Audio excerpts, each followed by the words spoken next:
The next question you have if you are taking this training is, okay, but where do I put my content? How do I focus my energy? And this brings us to part 2 in the content growth framework. I say every part is equally as important, but this one is super important.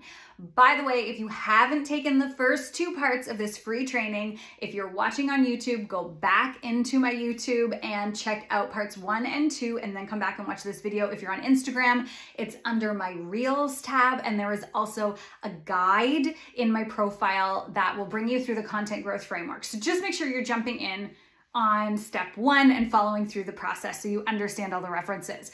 But here we are on part 2 of the content growth framework, where we're trying to make these decisions about where to put our content and what to say. So part 2 of the framework, make sure I'm in frame here, yes, is really tell your story, okay?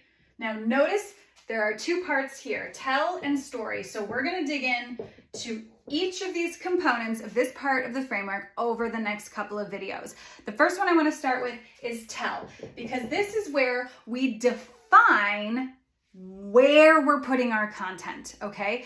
And remember in the last video, I talked about this concept of rented versus owned platforms, and how effectively, as we're moving through our strategy and we're rolling things out, we really want to be focused on balancing those 2 audiences out, so that in the end, however long your timeline is, you have a much stronger owned audience than anything else. So I just want to run through a couple of things for you to bear in mind when we're thinking about where to tell your story and how you're looking at your content landscape right now, okay? So I'm actually going to just draw this, and hopefully you can see this on the video.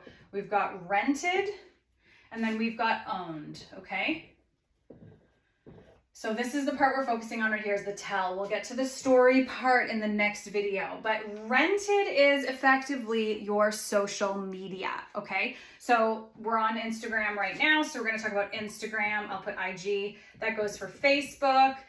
It goes for TikTok. I don't know what that is, TikTok? Can that be TikTok? Okay. Your owned content is the stuff that you control, the stuff that is on a platform that you pay for, or that is very closely linked to something that you own. So your owned platform would be a blog on your website, okay? It would be your email newsletter or email list. It can also be your podcast, okay? And there's a lot of ways to leverage your podcast these days that hook right into all these others. But I want you to kind of look at this and ask yourself, I mean, this isn't an exhaustive list, this is just an example, but I want you to look at this and think, okay, what am I relying on right now to create my market demand? Back to the first video. If you are solely in this camp, then what I'm going to ask you to do is think about how to get these audiences over to at least one of these things, okay? We want the funnel to actually go the other way when we're looking at our content. So if it's going that way, we actually want it to go this way, okay?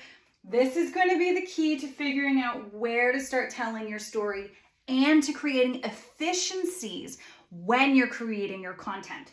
So we're going to start with our own audience. Now, if you don't have one, you need to back up a step and use your rented audiences to grow your owned audience first, okay?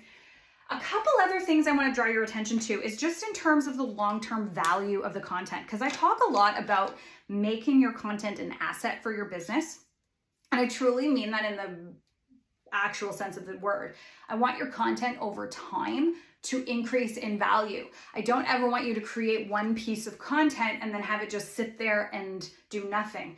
And I'm not talking about the traditional form of repurposing, okay? Where you create one long form piece of content and then you chunk it out contextually for other platforms. I'm actually talking about making sure that your content foundation is built on content concepts that will withstand the test of time. that will always be true in 1, 2, or 3 years, depending on what kind of business you run. We're going to talk more about that in the next video. So this isn't about repurposing strategy. That's in your plan. Okay, we're still at the strategy point. We need to figure out, what are you going to say on these long form owned platforms that you can continuously point to in order to facilitate business development and revenue growth. Okay, we need to figure out what you're going to say. It's not just a matter of starting a blog and writing willy-nilly lists and turning high-performing Instagram posts into blog posts. Don't do that. Okay, if you really want to do this right, you need to be intentional.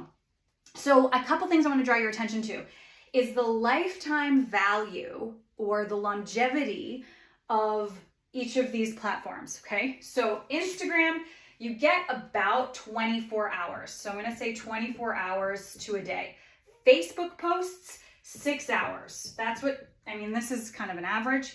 TikTok, it's even less. It's about 4 hours if nobody sees your TikTok. Now, I know that it's changing and things are becoming discoverable, but I want you to note that the majority of these rented platforms, you are getting like 1 day at best before the content is considered stale and needs to be re-energized. This content, however, I'll change colors so that you can see.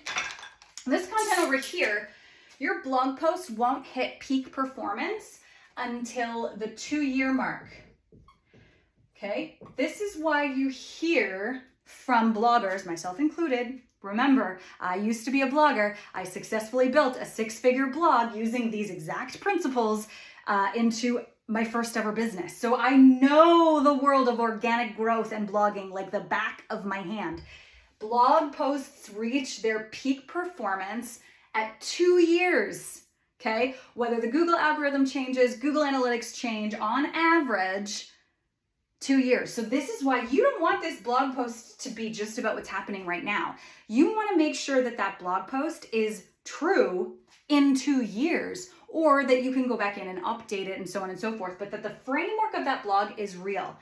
We also know email, okay, that once you get someone on your email list, I'm sure that my friends Sarah Berry and Lou Dalton can correct me or add to this conversation. I'll tag them maybe in the comments to see if they can.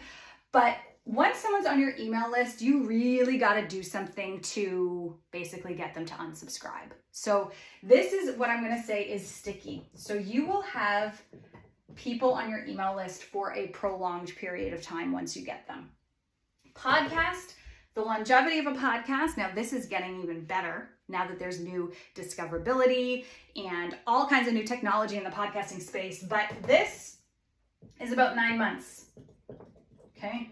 So your podcast won't hit peak performance or won't even begin to see that kind of hockey stick growth in audience until it has been in the podosphere for 9 months.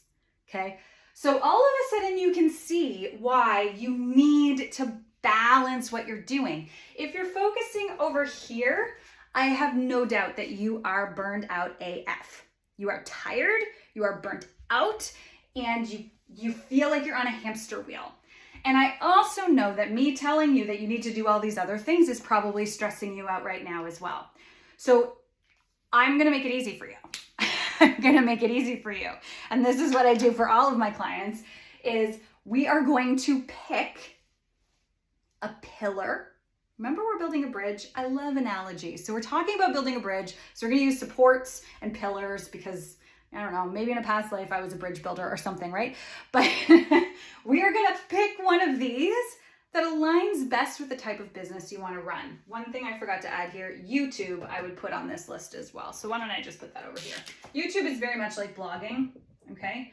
You can create a critical amount of YouTube content and have it serve your business 1 to 2 years, 3 years down the line if you do it properly, okay? So YouTube is on this list. So I want you to pick one that you are going to focus on growing over the next 90 days. Whether you have it established or you are going to establish it, I want you to ask yourself, what do I need in order to get one of these 4 things started? And then start to pull those levers to make that happen. If you already have one of these started, I want you to ask yourself, how can I assess the content that is on this platform, taking into consideration how long I want this to start to work for me, right? I want my blog to work for at least 2 years. What does the content need to say in order for that to work for me, right? I want you to assess that.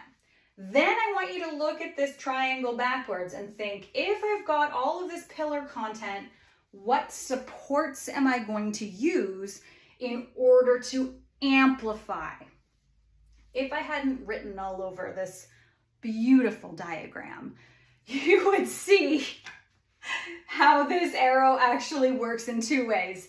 Your blog and email and podcast and YouTube point toward your social supports. Your social supports amplify your owned content, okay? So that's how that's going to work. This is the tell part of your strategy where you get to pick one owned platform and 1 to 2 rented platforms to focus on.